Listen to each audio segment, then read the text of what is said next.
Quarta corsa dal Savio, una categoria CD, ritirato il numero 7 Alissa Trio, sono 6, 1 Crisper, 2 Apocalypse R, 3 Baccani, 4 Cristallo Arc, 5 Amateur, 6 Can dei Greppi. I favori sono nettissimi per Cristallo Arc, numero 4 Andrea Farolfi in sediolo.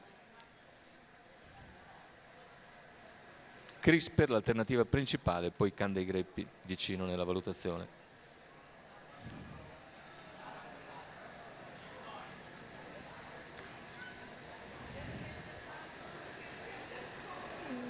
Fasi di lancio ed è Baccani che cerca di sfilare, ma rientra bene Apocalypse R. Poi vediamo numero 5 Amateur squalificato. Rottura intanto di Amateur, mentre c'è lotta per il comando ora, perché insiste anche Baccani su Apocalypse ma non passa.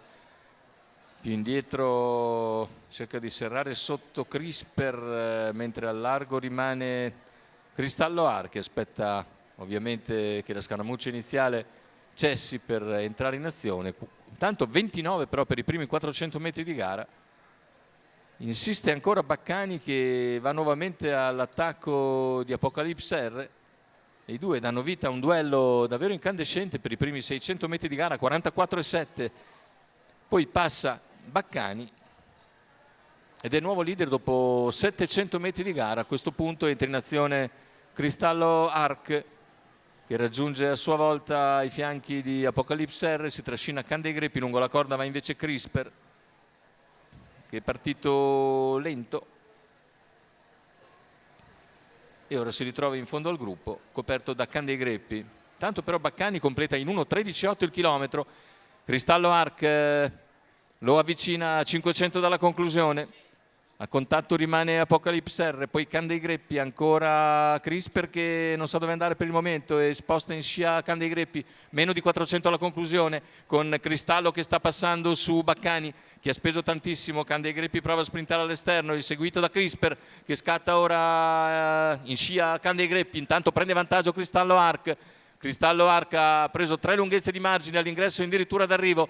Cristallo Arc inseguito da Can dei Greppi e soprattutto da Crisper che si lancia poi al suo interno, ma Cristallo Arc ha ancora sufficienti energie per controllare agevolmente Crisper che finisce secondo davanti a Can dei Greppi. 1:13,7 il ragguaglio conclusivo, 13,5 scusate, corretto a 13,5 con un doppio 29,4 per la chiusa.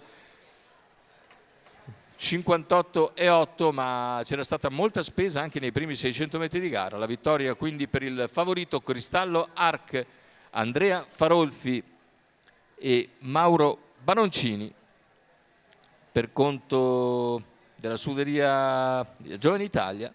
Andiamo a rivedere il bel primo piano di Cristallo Arc, nettissimo favorito di questa quarta prova, categoria CD. Secondo posto per Crisper che corre all'attesa al terzo Can dei Greppi.